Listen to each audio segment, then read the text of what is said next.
प्रज्ञा मिश्रा और आप देख रहे हैं प्रज्ञा का पन्ना। अफगानिस्तान के राष्ट्रपति अशरफ गनी देश छोड़कर भाग चुके हैं। तालिबान ने अफगानिस्तान पर कब्जा कर लिया है। अमेरिका एक तरीके से तालिबान से हार चुका है।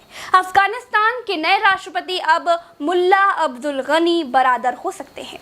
दुनिया ने मौन तरीके से तालिबान को ही अफगानिस्तान का भविष्य मान लिया है। ये तालिबान कौन है, कहां से आया और देश कब्जाने की ताकत इसके पास कैसे आ गई? तालिबान को कुछ देश चरमपंथी संगठन कहते हैं, कुछ देश आंदोलनकारी कहते हैं। तालिबान का सपोर्ट कौन कर रहा है और अमेरिका जैसे देश को तालिबान से कैसे हारना पड़ा? क्या भारत को तालिबान से डरने की जरूरत है? तालिबान ने भारत को धमकी दी है कि वो अफगानिस्तान में अपनी सेना ना भेजे वरना ठीक नहीं होगा। और क्या अफगानिस्तान ने कभी भारत पर आक्रमण किया है? तालिबान पर आगे भारत का क्या स्टैंड रहने वाला है, आज इसी पर बात करेंगे। दोस्तों, 60 से ज्यादा देश तालिबान को चरमपंथी संगठन कहते हैं, कुछ आतंकी संगठन भी कहते हैं, लेकिन तालिबान को पाकिस्तान, सऊदी अरब और संयुक्त अरब अमीरात ने मान्यता दी है। वो इसे आंदोलन कहते हैं। अफगानिस्तान पर तालिबान पर कब्जे के बारे में समझने से पहले आपको ये समझना होगा कि तालिबान है क्या, पैदा कहां से हुआ। दोस्तों, पश्तो जुबान में छात्रों को तालिबान कहा जाता है। आप कहेंगे कि ये पश्तो कौन सी बला है? दोस्तों, पाकिस्तान और अफगानिस्तान का जो इलाका आप मैप पर हरे रंग का देख रहे हैं, इस इलाके में पठान मुस्लिमों की ज्यादा आबादी रहती है। यहाँ पश्तो भाषा बोली जाती है। अंग्रेज जब भारत पर शासन कर रहे थे तब उन्होंने इस इलाके को पख्तूनिस्तान कहा था। तब से इसे पख्तूनिस्तान ही कहते हैं। जैसे यूपी में बुंदेलखंड, जिसका कुछ हिस्सा यूपी में और कुछ हिस्सा एमपी में है, लेकिन यहाँ के नागरिकों को बुंदेलखंडी कहते हैं। हम आज पर वापस आएंगे, लेकिन आज को जानने के लिए आपको इतिहास जानना जरूरी है। आप ऊपर ऊपर से अफगानिस्तान का इतिहास जान लीजिए। देखिए, अफगानिस्तान पर दुर्रानी, उसके बेटे और पोते ने लंबे समय तक राज किया, लेकिन हर राजा की कहानी की तरह इस कहानी में भी था कि बाप बेटे और पोतों तक पहुंचते पहुंचते दुर्रानी शासन कमजोर हो गया। बादशाह कमजोर हुए तो शासन भी खत्म हो गया। 1933 से लेकर 1973 तक अफगानिस्तान पर जाहिर शाह का शासन रहा। इसके बाद सोवियत संघ ने आक्रमण कर दिया। अफगानिस्तान पर कम्युनिस्ट राज रहा। फिर मुजाहिदों ने सोवियत शासन की नाक में दम कर दिया। अमेरिका के साथ मिलकर सोवियत संघ को भगा दिया गया। 90 के दशक में सोवियत संघ अफगानिस्तान से पैकअप कर रहा था। दूसरी तरफ 1996 में ये वही समय था जब तालिबान का जन्म पाकिस्तान और अफगानिस्तान के इलाके पख्तूनिस्तान में हो रहा था। अफगानिस्तान से सोवियत संघ को भगाने के बाद 1989 में मुजाहिदीन ने राज करना शुरू कर दिया।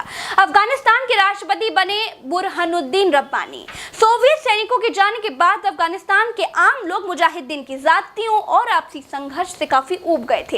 इसीलिए लोगों ने धार्मिक आंदोलन से राजनीतिक आंदोलन में उतर चुके तालिबान का स्वागत किया। 1996 में तालिबान ने अफगानिस्तान को अपने कंट्रोल में ले लिया। मुजाहिदीन के पश्तून आदिवासी समुदाय से आने वाले मुल्ला मोहम्मद उमर ने तालिबान की स्थापना की। तालिबान ने सोवियत को भगाने वाले रब्बानी को सत्ता से हटा दिया। भ्रष्टाचार पर अंकुश, अराजकता की स्थिति में सुधार, सड़कों का निर्माण, नियंत्रण वाले इलाकों में कारोबारी ढांचा और सुविधाएं मुहैया कराना, इन कामों के चलते शुरुआत में तालिबानी काफी लोकप्रिय भी हुए।